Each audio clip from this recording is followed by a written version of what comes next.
नमस्कार दर्शकों, news today के इस बुलेटिन में आपका स्वागत है, जहां हम चर्चा और विश्लेषण करते हैं आज की महत्वपूर्ण खबरों का। आज की मुख्य सुर्खियां इस प्रकार हैं। केंद्र सरकार, असम सरकार और United liberation front of Assam ULFA के प्रतिनिधियों ने एक समझौता ज्ञापन पर हस्ताक्षर किए। वित्तीय आसूचना इकाई भारत ने 9 offshore virtual digital assets service providers को कारण बताओ नोटिस जारी किया।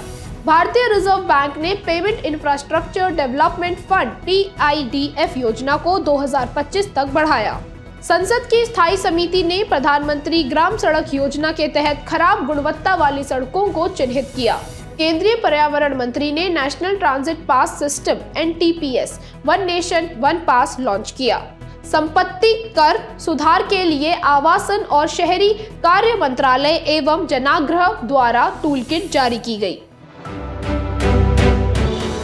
चलिए सबसे पहले बात करते हैं आज की पहली मुख्य खबर के बारे में। केंद्र सरकार, असम सरकार और United liberation front of Assam यानी कि उल्फा के प्रतिनिधियों ने एक समझौता ज्ञापन पर हस्ताक्षर किए। त्रिपक्षीय समझौते के मुख्य बिंदुओं पर एक नजर डालते हैं।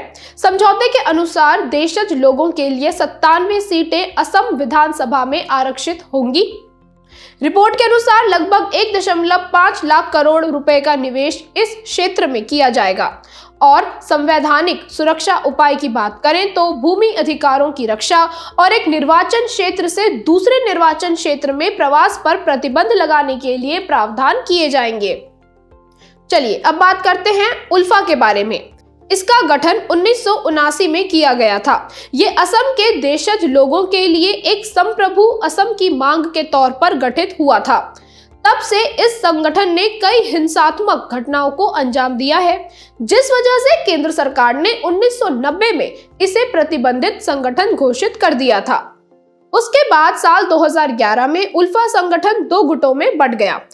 इनमें से एक गुट ने सस्पेंशन ऑफ ऑपरेशन समझौते पर हस्ताक्षर के बाद सरकार के साथ शांति वार्ता में शामिल होने की घोषणा की थी, लेकिन उल्फा के नाम से बने दूसरे गुट ने शांति प्रक्रिया में शामिल होने से इनकार कर दिया था।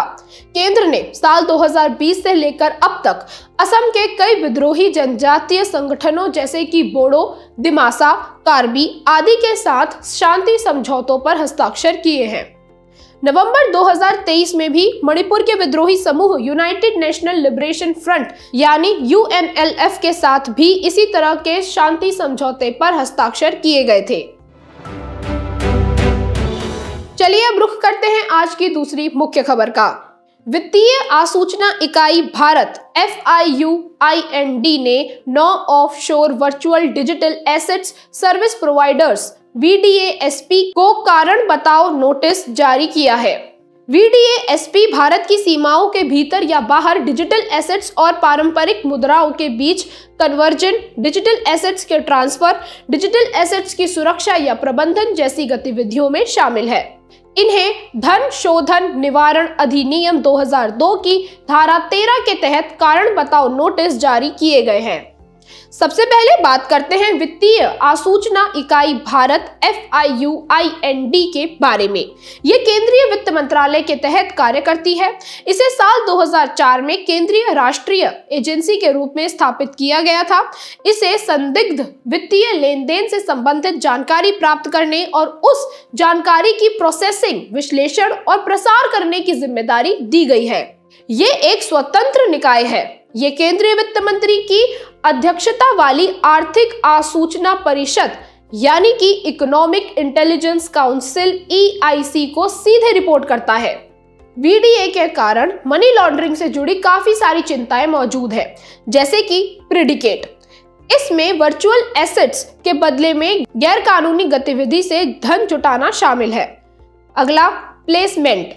इसमें अवैध तरीके से अर्जित वर्चुअल एसेट को पारंपरिक वित्तीय प्रणाली के भीतर फिएट करेंसीज जैसे भारतीय रुपया, अमेरिकी डॉलर आदि में बदल दिया जाता है। सरकार या केंद्रीय बैंक द्वारा जारी मुद्रा को फिएट मनी के रूप में जाना जाता है। ये सोने जैसी भौतिक वस्तु द्वारा समर्थित नहीं, बल्कि जारी करने वाली संस्था द्वारा समर्थित होती है। VDA के कारण मनी लॉन्ड्रिंग से जुड़ी अगली मुख्य चिंता है लेयरिंग की। इसमें फिएट एसेट्स को वर्चुअल एसेट्स में बदलना, वर्चुअल एसेट्स का आदान प्रदान करना, वर्चुअल एसेट्स को फिएट एसेट्स में बदलना जैसी गतिविधियां शामिल होती हैं। इसी के साथ साथ इंटीग्रेशन और हाइडिंग जैसी दो और मुख्य चिंताएं इसमें शामिल है।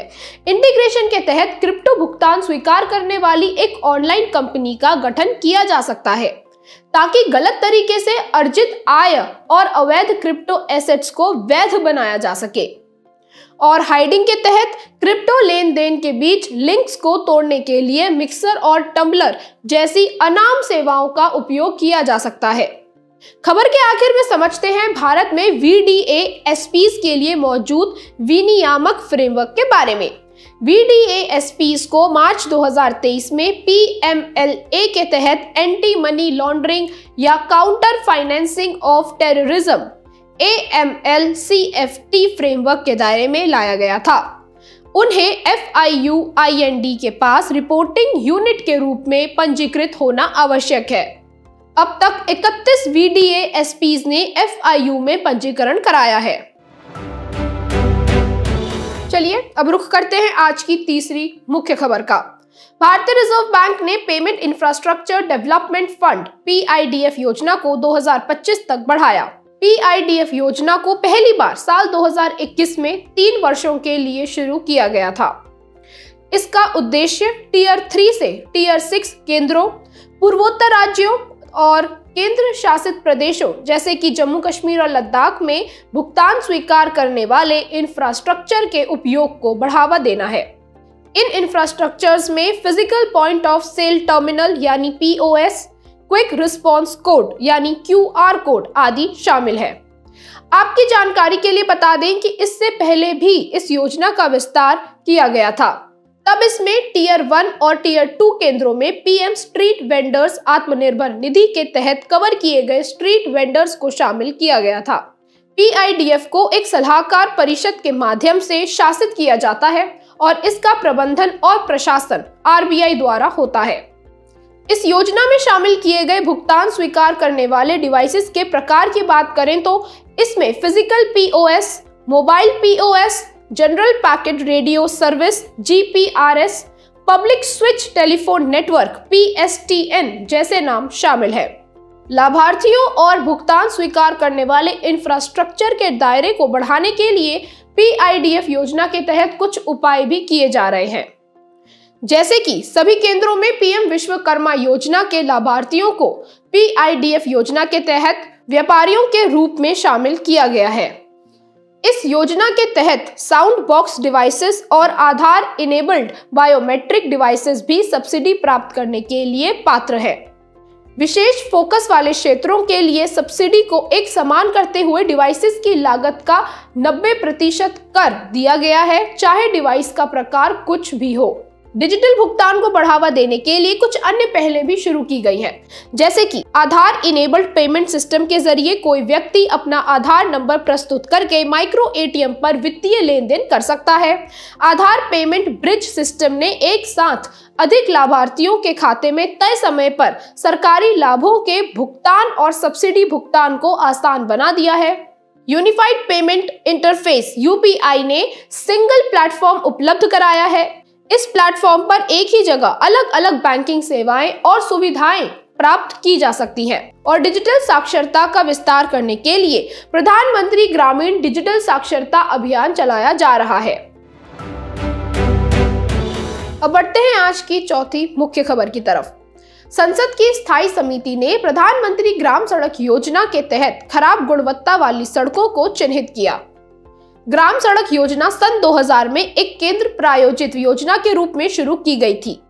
इसका उद्देश्य ग्रामीण क्षेत्रों में उन सभी पात्र बस्तियों को हर मौसम में सड़क कनेक्टिविटी प्रदान करने में राज्यों की सहायता करना है जो सड़क नेटवर्क से जुड़ी हुई नहीं है। ऐसी बस्तियों के लिए कुछ जनसंख्या मानदंड निर्धारित किए गए हैं, जैसे कि 2001 की जनगणना के अनुसार मैदानी क्षेत्र में 500 व्यक्तियों की आबादी होनी चाहिए। विशेष श्रेणी के राज्यों और केंद्र शासित प्रदेशों जैसे कि उत्तर पूर्व के राज्य जम्मू और कश्मीर, हिमाचल प्रदेश और उत्तराखंड में 250 व्यक्तियों या उससे अधिक की आबादी होनी चाहिए। साथ ही इसमें संविधान की 5वीं अनुसूची में आने वाले रेगिस्तानी तथा जनजातीय क्षेत्र भी शामिल है। वर्तमान में साल 2000 में शुरू हुए ग्राम सड़क योजना के पहले चरण के तहत स्वीकृत परियोजनाओं का 96.24% और 2013 में इसी योजना के दूसरे चरण के तहत स्वीकृत परियोजनाओं का 97.01% कार्य पूरा हो चुका है। इस योजना में शामिल प्रमुख चुनौतियों की बात करें तो इस योजना में मौजूद पहली चुनौती है खराब सड़क सामग्री, छोटे ठेकेदारों को काम सौंपना, ग्रामीण सड़कों से भारी वाहनों की आवाजाही, अपर्याप्त बजट के कारण खराब रखरखाव इत्यादि। इन चुनौतियों से निपटने के लिए सरकार किस तरह की कार्यवाही कर रही है उस पर भी एक नजर डालते हैं। सभी राज्यों में PMGSY यानी ग्राम सड़क योजना के तहत ग्रामीण सड़कों के इलेक्ट्रॉनिक रखरखाव यानी ई-मार्ग का कार्यान्वयन किया जा रहा है। प्रभावी निगरानी के लिए ऑनलाइन प्रबंधन, निगरानी और लेखांकन प्रणाली, जिसे online management monitoring and accounting system OMMAS भी कहा जाता है, इसे लागू किया गया है। मेंटेनेंस बोर्ड नागरिकों को PMGSY सड़कों के 5 वर्षों तक किए जाने वाले रखरखाव के प्रावधानों के बारे में जानकारी प्रदान करेगा। खबर के आखिर में समझते हैं समिति द्वारा की गई सिफारिशों के बारे में। महात्मा गांधी राष्ट्रीय ग्रामीण रोजगार गारंटी अधिनियम मनरेगा के अकुशल श्रम घटक को PMGSY के साथ विलय कर दिया जाना चाहिए। केंद्र राज्य समन्वय का एक बेहतर सामंजस्यपूर्ण तरीका अपनाना चाहिए और ऑन साइट सड़क गुणवत्ता परीक्षण प्रयोगशालाओं के प्रावधान का सख्त अनुपालन सुनिश्चित करना चाहिए। चलिए अब बढ़ते हैं आज की 5वीं मुख्य खबर की तरफ। केंद्रीय पर्यावरण मंत्री ने national transit pass system NTPS one nation one pass launch किया। NTPS केंद्रीय पर्यावरण, वन और जलवायु परिवर्तन मंत्रालय के अधीन शुरू की गई एक पहल है। इस पहल का उद्देश्य देश भर में लकड़ी, बांस और अन्य लघु वनोपज का बिना बाधा के पारगमन यानी ट्रांजिट सुनिश्चित करना है। वर्तमान में राज्यों के अपने अपने पारगमन नियमों के आधार पर लकड़ी और वनोपज के परिवहन के लिए ट्रांजिट परमिट जारी किए जाते हैं। NTPS निजी भूमि, सरकारी निजी डिपो से लकड़ी, बांस और MFP के राज्यों के बीच और राज्य के भीतर परिवहन के लिए रिकॉर्ड के प्रबंधन में मदद करता है। खबर के अनुसार राज्यों ने निजी भूमि पर उगाई जाने वाली वनस्पति की कुछ प्रजातियों को ट्रांजिट परमिट प्राप्त करने से छूट दी है। इन प्रजातियों के परिवहन के लिए अनापत्ति प्रमाण पत्र यानी NOC जारी किया जाता है। NTPS के लाभों की बात करें तो पूरे देश में एक एकीकृत और ऑनलाइन मोड की सुविधा के जरिए ट्रांजिट परमिट जारी करने की प्रक्रिया को आसान बनाया गया है। इससे ईज ऑफ डूइंग बिजनेस में सुधार करने में मदद मिली है। ये कृषि वानिकी यानी एग्रो फॉरेस्ट्री सेक्टर को महत्वपूर्ण प्रोत्साहन प्रदान करता है। इससे वस्तुओं के परिवहन की लागत और समय की बचत भी होती है। साथ ही राज्य की सीमाओं पर बिना परेशानी के आवाजाही सुनिश्चित हो पाती है। वन अधिकार अधिनियम FRA 2006 के तहत MFP में वनस्पति मूल के सभी गैर इमारती लकड़ी वन उत्पाद शामिल है।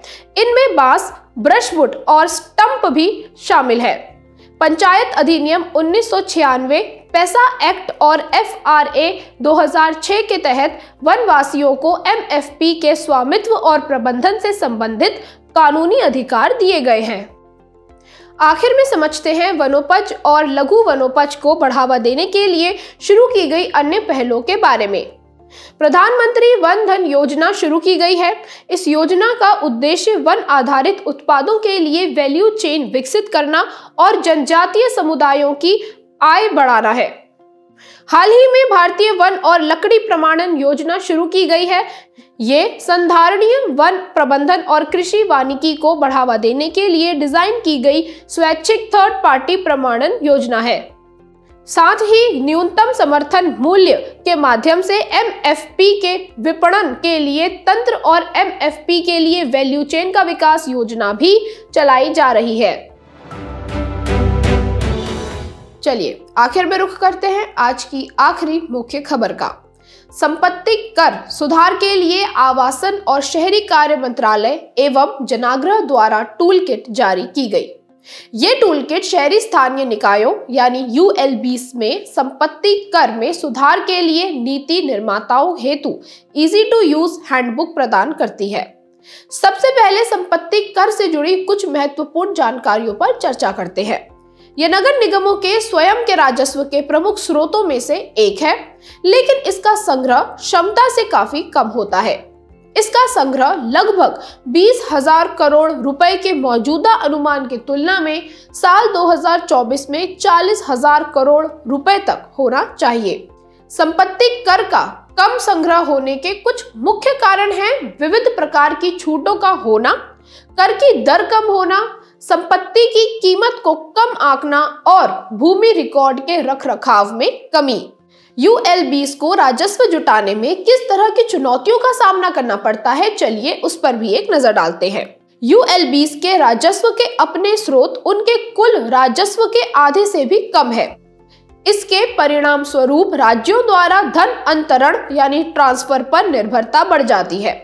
आपकी जानकारी के लिए बता दें कि यूएलबीस के प्रमुख राजस्व स्रोत कर, शुल्क, जुर्माना, अधिभार तथा केंद्र और राज्य सरकारों से हुए अंतरण है। तकनीकी और वित्त विशेषज्ञता और समर्थन की कमी ये भी एक मुख्य चुनौती है। इतना ही नहीं, एक मुख्य चुनौती ये भी है कि राज्य सरकार द्वारा नगर निकायों को कार्यात्मक और वित्तीय शक्तियां नहीं सौंपी जा रही हैं। अंत में समझते हैं किन तरीकों से इस समस्या का समाधान निकाला जा सकता है। इसमें पहला है सार्वजनिक निजी भागीदारी यानी पीपीपी और म्युनिसिपल बॉन्ड जैसे नवीन वित्त पोषण तंत्रों को अपनाना चाहिए। कर संग्रहण दक्षता में सुधार के लिए प्रौद्योगिकी और क्षमता निर्माण में निवेश करना चाहिए।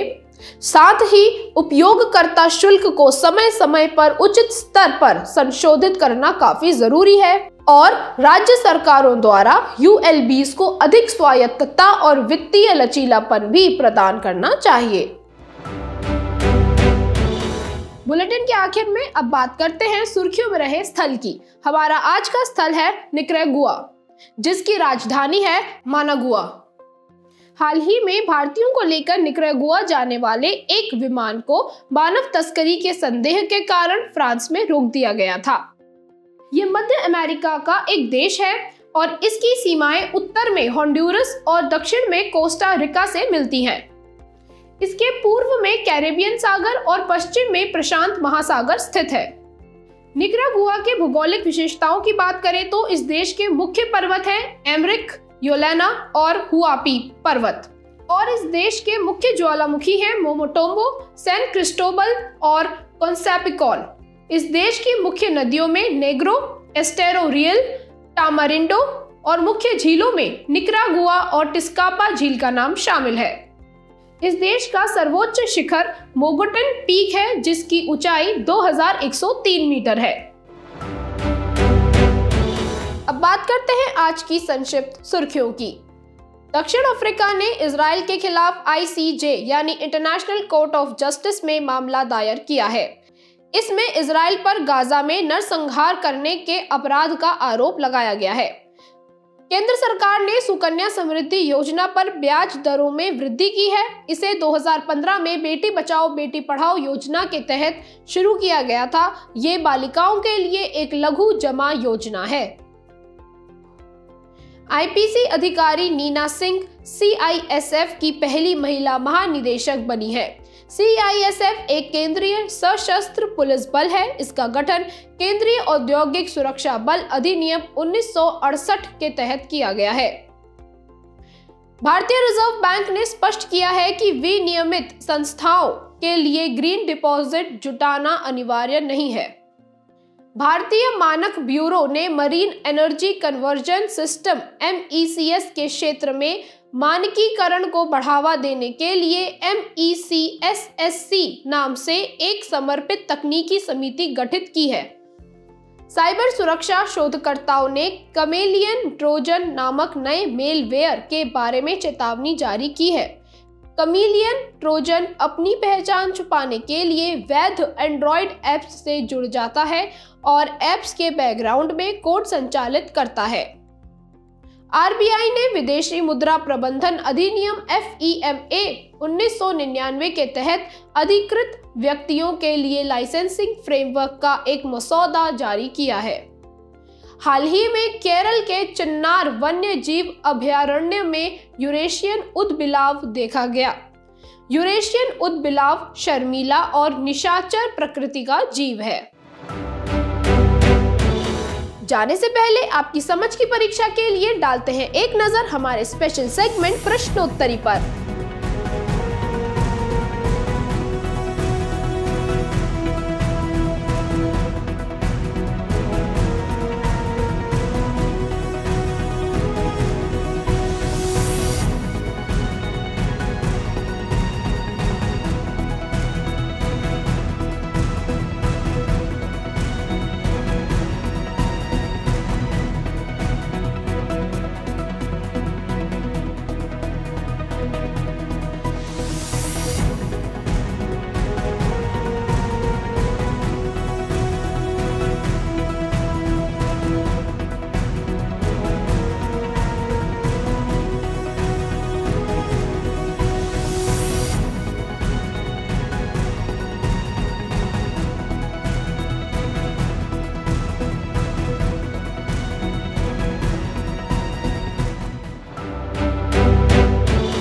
हमसे जुड़ने के लिए आपका धन्यवाद। उम्मीद है न्यूज टुडे का ये बुलेटिन आपको पसंद आया होगा।